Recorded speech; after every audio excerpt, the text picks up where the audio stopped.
सबसे पहले क्योंकि शिव सबके लिए अलग है। मेरे लिए हो सकता है महादेव हूं और आपके लिए वो भोलेनाथ हूं, किसी के लिए वो महाकाल हूं। तो आपके लिए शिव क्या है, यहां से मैं शुरुआत कर रहा हूं। काल हर, दुख हर, जय हो। कष्ट हर, रोग हर, दारिद्र्य हर, हर हर महादेव, नमः पार्वती पते। मेरे लिए शिव ना मेरी उस चेतना का आधार है जो मुझे शिवत्व से जोड़ती है। मुझे शिव ने सब कुछ प्रदान किया है। अब इस संसार में शिव की कृपा से मुझे कुछ पाने की चाह भी नहीं रही और सब कुछ प्राप्त कर लिया। शिव मेरी ऊर्जा का वो केंद्र है जो मुझे अपने अंदर महसूस होता है। हमारे ही बॉडी में तुषार जी शिव भी हैं और शक्ति भी हैं। तो अब आकर शिवत्व की प्राप्ति के बाद कुछ प्राप्त करने को तो रह नहीं जाता, लेकिन मेरी ऊर्जा, मेरी जो शक्ति है वो शिव तक पहुंच चुकी है और वो एहसास मुझे शिव ही कराते हैं। अगर मैं किसी को किसी का भूत बता रही हूँ, भविष्य बता रही हूँ, किसी के प्रेडिक्शंस दे रही हूँ, तो वो शिव बताते हैं। अच्छा। तो शिव मेरे लिए मेरी आत्मा है, मेरे आत्मा के रक्षक हैं, मेरे आत्मा के पिता भी हैं। बायोलॉजिकल फादर मेरे डॉक्टर अमरीश निर्भय हैं, लेकिन मेरी आत्मा के जो पिता हैं जी वो शिव हैं। आपने कहा शिवत्व की प्राप्ति हो गई, तो शिव तत्व क्या है? शिव तत्व है, 16 तत्व होते हैं जी, तो वो हमारी ही बॉडी में है, उनको जागृत करना होता है। तो कुंडलिनी जागरण में ये सारी चीजें होती हैं। मैं ये नहीं कहती कि मेरा कुंडलिनी जागरण हो गया है, लेकिन काफी हद तक मैंने अपने चक्रों पर काम किया है और उनके माध्यम से मुझे शिवत्व की प्राप्ति हुई है।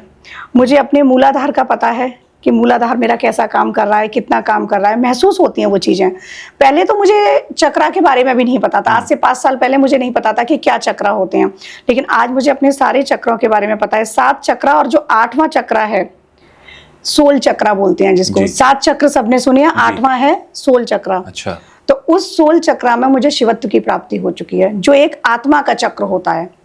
तो मेरे आत्मा में शिव हैं, तो वो शिवत्व की प्राप्ति। अच्छा, आपने 5 साल पहले का जिक्र किया। एक सवाल मेरे मन में ये आता है और बहुत दिनों से मैं सोच भी रहा था कि ऐसे 2 साल, 3 साल, 4 साल, मैक्स टू मैक्स 5 साल, इन साल से पहले यानी कि इस समय से पहले बहुत कम लोग थे जो ये जानते थे कि सोल क्या है, सोल प्लान क्या है, आकाशिक क्या है, या चक्रास क्या है, या कुंडलिनी जागरण क्यों जरूरी है। बहुत एक मुट्ठी भर लोग थे दुनिया के अंदर जो ये जानते थे। आज पॉडकास्ट की वजह से बहुत सारे गेस्ट हमारे पास आए, बहुत मिलियंस की, अगर जब हम ट्रैफिक की बात करते हैं, क्योंकि मिलियंस की ट्रैफिक सिर्फ मेरे यूट्यूब चैनल पर, और ऐसे हजारों चैनल हैं जहां पर मिलियंस के ट्रैफिक है, यानी कि बिलियंस में लोग ऐसे हैं जो आज इन सब चीजों के बारे में जान रहे हैं।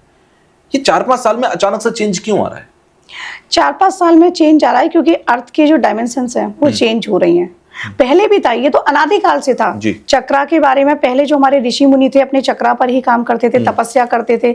स्पिरिचुअल लाइफ उनकी जो भी यात्रा होती थी, आध्यात्मिक यात्रा रहती थी ऋषि मुनियों की। सारे वेदों में इसका उल्लेख है, पुराणों में इसका उल्लेख है, लेकिन उस समय तक ये जागृति नहीं थी। अब इन पिछले 5 सालों में चीजें चेंज हुई हैं। तो आप ये मानते हैं कि पिछले 1500 साल या 2000 साल, खासतौर पर मैं बात करूं जब से आक्रमण भारत पर शुरू हुए और तमाम चीजें हुई, एक समय था जब चीजें गायब होने लगी और जंगलों में सिमट कर रह गई, गुफाओं के अंदर ऋषि मुनि चले गए, वहां सिमट कर रह गई।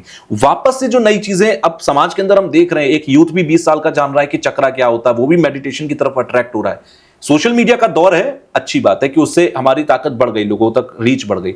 लेकिन क्या आप ये मानते हैं कि जो वैदिक काल था, अब वापस से एक नए ऐसे वैदिक काल की तरफ ये दुनिया बढ़ रही है? बिल्कुल बढ़ रही है। और जैसे मैंने बताया भी था आपके लास्ट पॉडकास्ट में कि 8 सालों में वापस से वो चीजें आएंगी, सतयुग जैसा हो जाएगा माहौल। तो ये वही है कि सतयुग नहीं आ जाएगा, कलयुग ही रहेगा, लेकिन हम अपने विचारों से, अपनी आध्यात्मिक यात्रा से चीजों को सतयुग जैसा बना देंगे।